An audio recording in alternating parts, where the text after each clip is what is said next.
Good morning sir. ఇప్పుడు నువ్వు నన్ను ఏమండి అని పిలిచావు కదా? నేను మిమ్మల్ని డాడీ అని కూడా పిలుస్తాను.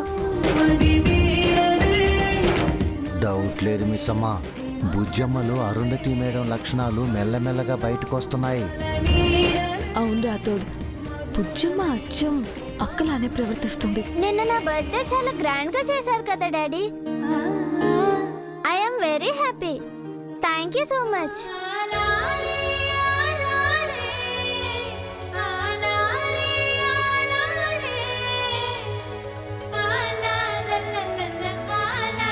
Have a nice day.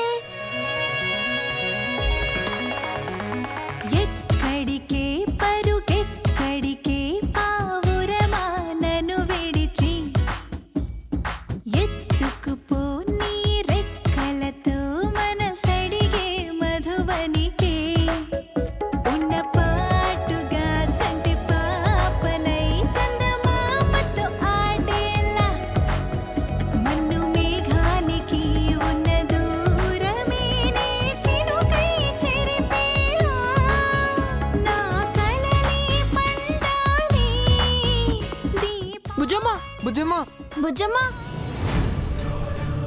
Bujjamma Bujjamma Bujjamma Bujjamma sorry Bujjamma, నువ్వు వచ్చింది చూడక బాల్ గట్టిగా తన్నేశాను. పెద్ద ప్రమాదమే తప్పింది. I'm really sorry. బాధపడకన్నయ్య, నాకేం కాలేదు కదా. నేను బాల్ పట్టేసుకున్నాగా, నాకేం కాదు. పాలు తాగేసిరా బుజ్జమ్మ, మాతో ఆడుకుందు గాని. మీరు ఆడుకుంటుండండి అక్క, నాకు వేరే పనుంది. వేరే పనేంటి బుజ్జమ్మ? నేను ఒకరితో మాట్లాడాలి. ఎవరితో మాట్లాడాలి బుజ్జమ్మ? మీరు ఆడుకోండి అన్నయ్య. ఓకే బుజ్జమ్మ, పదండి. ఓకే బుజ్జమ్మ.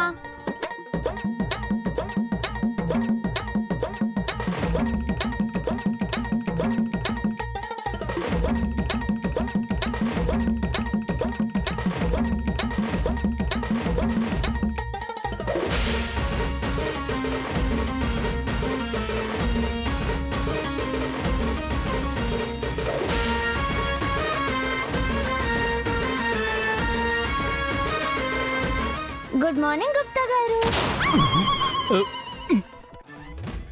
మేము నీ కొరకు ఎచ్చట వేచి ఉన్నామని నీకు ఎటుల తెలియను బాలిక? మీరు నా కోసం వచ్చినప్పటి నుంచి తెలుసు. మేము నీకు ఎప్పటి నుండి కనిపించుచున్నాము? కొత్తగా అడుగుతారేంటి గుప్తా గారు? మీరు ఎప్పటి నుంచో కనిపిస్తున్నారు. మేము అడుగుచున్నది గత జన్మ గురించి కాదు, ఈ జన్మ గురించి. ప్రతి జన్మలోనూ తోడుగా ఉంటానని నేను నాకు మాట ఇచ్చారు కదా. మేము అటువంటి మాట ఏమీ ఇవ్వలేదు. నీవేమో అంగుళీకమును తస్కరించి మరలా జన్మించితివి. నేను మళ్ళీ పుట్టలేదు గుప్తా గారు, పుట్టిన ఈ పాపలో ప్రవేశించాను. ఆ? హ, ఏది ఏమైనను ఇది నీకు మరో జన్మతో సమానము. ఆ జన్మమునందు మమ్ములను ఇక్కట్లు పెట్టినట్లుగా ఈ జన్మమున మమ్ములను ఇబ్బంది పెట్టకము. అయ్యో రామా, నేను మిమ్మల్ని ఇబ్బంది పెట్టానా? ఒకటా రెండా ఎన్నని చెప్పెదము. మేము మా లోకమున పాపులను సలసల కాగు తైలమున వేయించినట్లు నీవు మమ్ములను వేపుకు తింటివి. నీవు లేక ఈ 5 వర్షములు మేము ప్రశాంతముగా ఉంటిమి. కానీ నీవు మరల మొదలుపెట్టితివి. పువ్వు పుట్టగానే పరిమళించును అన్నట్లు ఇంత చిన్న వయసులోనే నీ శక్తులను ప్రదర్శించుచున్నావు. హా? నాకు శక్తులున్నాయా గుప్తా గారు? ఇదిగో ఈ నటనా కౌశల్యమే వలదు అని నీకు గత జన్మ నుండి మేము చెప్పుచున్నాము. అమాయకముగా నటించకము. జన్మము మారినది నీకు గాని మాకు కాదు. మాకు ఒక్కటే జన్మ.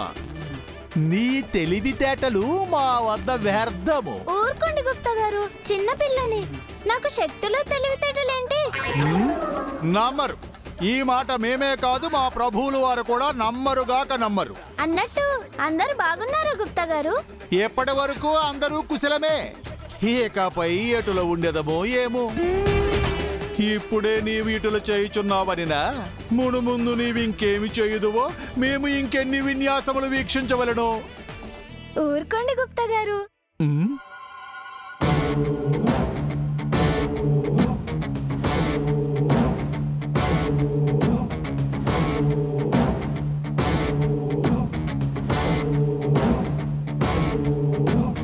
Jayambaka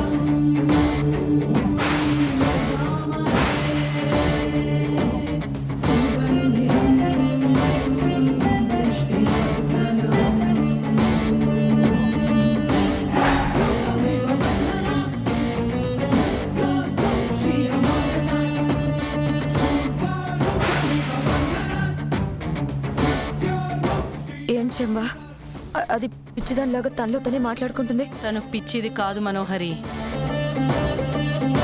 తను ఒంటరిగా కూడా లేదు. తన పక్కన ఎవరు లేరు కదా? ఉన్నారు. ఎవరు? అరుంధతియా? కాదు, ఈ పిల్లే అరుంధతి. మరి దాని పక్కన ఉన్నది ఎవరు? ఆ పిల్లకి తోడుగా ఒక దైవశక్తి ఉందని రణవీర్ చెప్పాడు కదా. దైవశక్తా? అవును.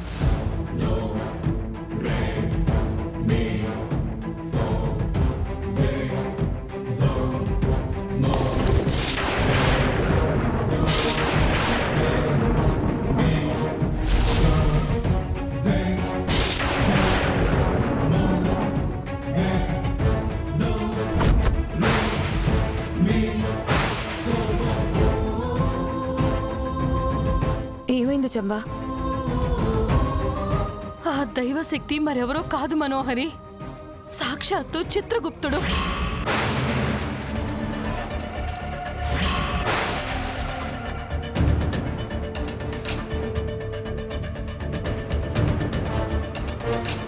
చిత్రగుప్తుడు ఉండటం వల్లే అప్పట్లో అరుంధతి ఆత్మని మనమేం చేయలేకపోయాం.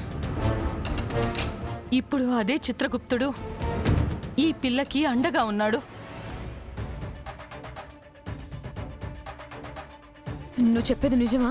అవును, అనుమానం లేదు మనోహరి. రణవీర్ చెప్పింది అక్షరాల నిజం. ఈ పిల్లే మళ్ళీ పుట్టిన అరుంధతి. ఇక నువ్వేం చేయలేవు. నీ పతనం మొదలైంది. నీకు చావు దగ్గర పడింది. ఆప్తావా? అది పుట్టుక ముందు నుంచి నన్ను ఇలాగే బెదిరిస్తున్నావు. ఇప్పటి వరకు అది నన్ను ఏమైనా చేయగలిగిందా? అప్పటినుంచి ఒక లెక్క, ఇప్పటినుంచి ఒక లెక్క. నీ లెక్క సరిపోయే టైం వచ్చిందనుకుంటా. అంత లేదు. అంతవరకు నేను ఊరికే ఉంటానా ఏంటి? ఏం చేస్తావు?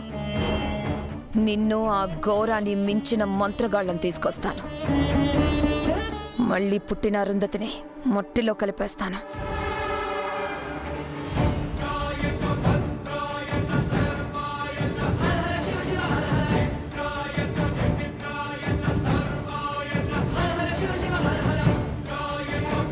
ఏం చెంబా అదేదో నాకు సైగ చేస్తుంది? నువ్వు కయ్యానికి కాలు దువ్వుతున్నావు కదా, దానికి తను సై అంటుంది. ఇక్కడ మనం అనుకున్న మాటలు అక్కడ దానికి ఎలా వినిపిస్తున్నాయి? ఏమిటి బాలిక? ఆ దుష్ట బాలిక మరల ఏదో దుష్ట పన్నాగము పన్నుచున్నట్లున్నది. దాని పని అదే కదా గుప్తా గారు. మనోహరి ఆంటీ ఏంటి? All okay? ప్రాబ్లం ఏం లేదు కదా?